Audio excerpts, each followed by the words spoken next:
نحمده ونصلي على رسول کریم اما بعد فاعوذ باللہ من الشیطان الرجیم بسم اللہ الرحمن الرحیم۔ میرے پیارے بھائیوں، میں آپ حضرات کے سامنے دوزخ کے بارے میں کچھ عرض کرنا چاہتی ہوں۔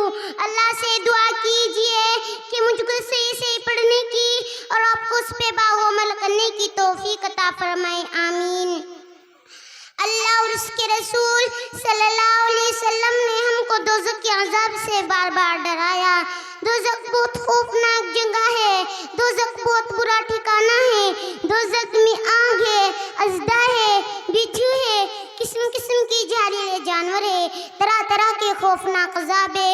دوزخ کی آگ اندھیری رات کی طرح بالکل سیاہ ہے، اس کی لپٹ میں روشنی نہیں ہے۔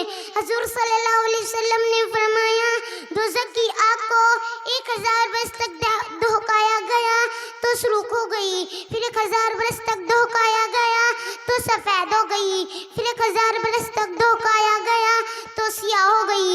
اب وہ سیاہی ہے، وہاں تاریک و گفت اندھیرا ہے۔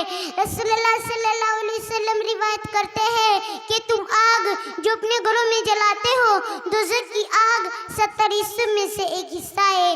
صحابہ اکرام نے عرض کیا کہ اللہ کے رسول، جلانے کے لیے تو یہ آگ کافی تھی۔ حضور صلی اللہ علیہ وسلم نے فرمایا، دوزخ کی آگ اس آگ سے 69 گنا بڑھ کر ہے۔ یہ تو دوزخ کا عالم ہے اور دوزخ کی گہرائی کا یہ عالم ہے۔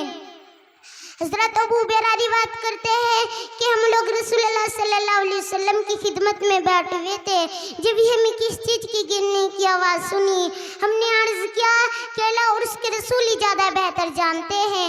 اللہ نے اس پتھر کو 70 سال پہلے جہنم کے منہ پہ چھوڑا تھا، اب وہ جہنم کی تہہ میں پہنچ گیا۔ جہنم دیکھ کر بھڑک اٹھے گی اور اس کے سالے بلند ہونے لگیں گے۔ سورہ ملک میں ہے۔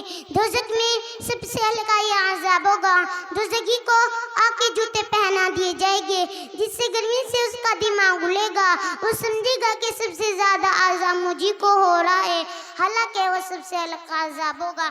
وآخر الدعوانا الحمدللہ رب العالمین۔ السلام علیکم۔